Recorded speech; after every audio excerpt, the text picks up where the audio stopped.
did that, I was kind of through with it. You know, going to something else, because you're a little kid, you know. I set the guitar up in the corner. When I really started to really get interested in moving, my teacher, Miss C.Y. Russell, she said, if all you students can get $5, get your mother to give you $5, we're going to see this show in Memphis. Say, we want to go see it, because we always country. And most of us had never been to Memphis, although we weren't but 50 miles from it. So I went to see that show, and them guys on that stage, and them lights is way up, and them pretty yellow and blue and green lights is on there, and them guys wearing the suits, and walk out there, now ladies and gentlemen, here's the so-and-so, and they come out there and sing, and it sounds so good, that band sounds so good, all them instruments are shining, and I was sitting up in there listening to that, and I was saying to myself, that's what I'm going to do.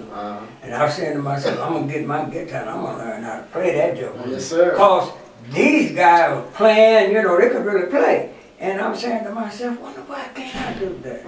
And so, the final year I was in the South, I turned 16, I came to Dayton. I didn't stay here a full year before I was going to New York. Oh, wow. Because, you know, you have to make up your mind that you're going to do something. Now, just because you make up your mind you're going to do it, it don't mean you're going to be successful. Okay, that's fine. But I can tell you this, if you don't try, you will never be successful. If you don't try and sometimes lose, if you don't know what being at the bottom is, you'll never get to the top because you're too scared to try. You have to really have, what all musicians and actors and actresses, people like that got what they call an ego. An ego makes you want to be better than the other fellow. You always, every time I heard a guitar player, I'd be saying to myself, that's a bad song, bitch, I gotta beat him. I get back to work. And the whole time you doing it, you get better and better, because that's all you do. And ego is good for you. Ego is very good for you, because it ain't gonna let you stop.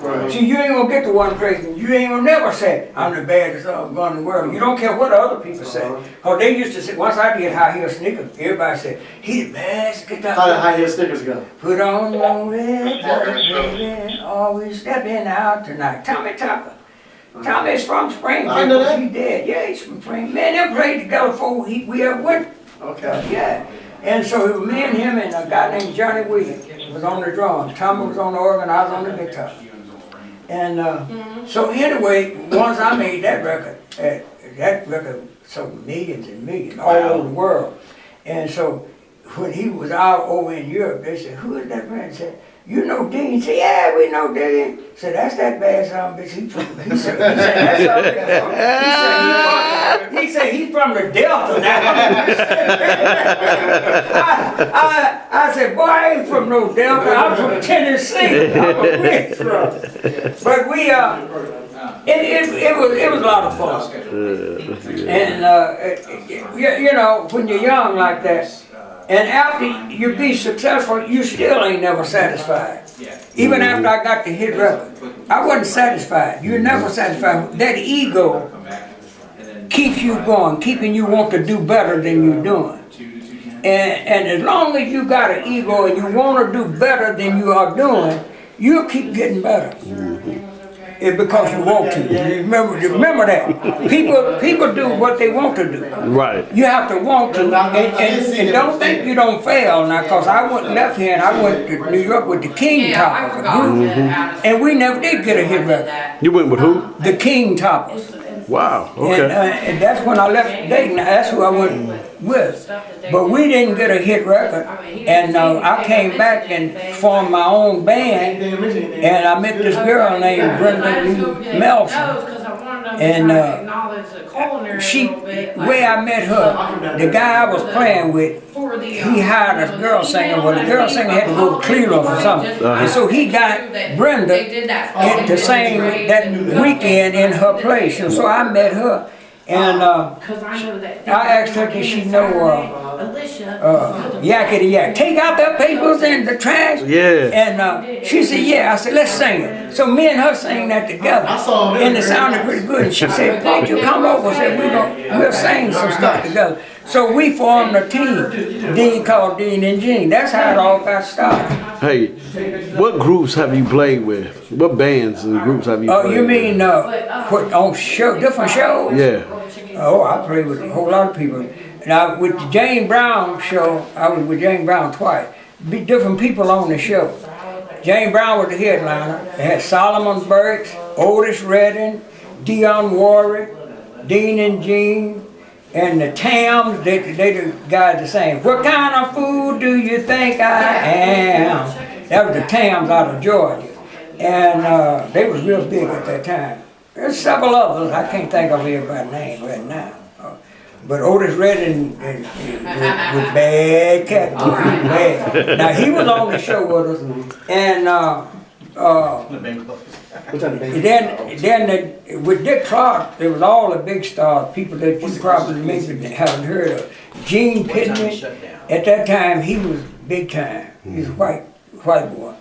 Gene Pittman and the Orleans, it was out of Philadelphia. I forget Orleans, I forget the name of it. There were several groups. Right. Diana Ross and the Supremes. And I met Diana when she was 17. Diana Ross? Yeah, I met her in Canada.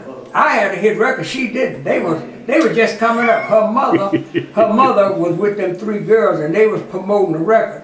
And they was up in Canada. We was up in Hammond. It's a place called Hammond, Ontario. The name of the city is called Hammond. And we was up in Hammond. We'd been in Toronto, and Hammond is kind of out from Toronto. Okay. And we was up there, and Diana Ross and Supreme. It was Diana, Florence, and Mary, and they was teenagers. And I was about 2 or 3 years older than Diana. About 3 years old, I think.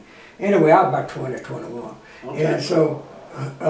You let that one get away, huh? Well, man, I was showing a boy like me, you get more women, you can shake a stick. All you got to do is an entertainer. And then you don't be around them that much. Right. You know, a lot of times you out on your own. You know, a lot of times I was playing nightclub. When you playing nightclub, it would just be Dean and Jean in the band. So you were originally from Ripley, Tennessee, right? Yeah. That's how you got started, huh? Yeah, that's powerful, Yeah. man. Now, what's your name? Real name WeltonYoung. My show name is Dean, D-E-A-N. Dean and Jean. You can put that in the computer and read all you want about it. It's in the computer. That's right good. now. That's good. Thank you. And you.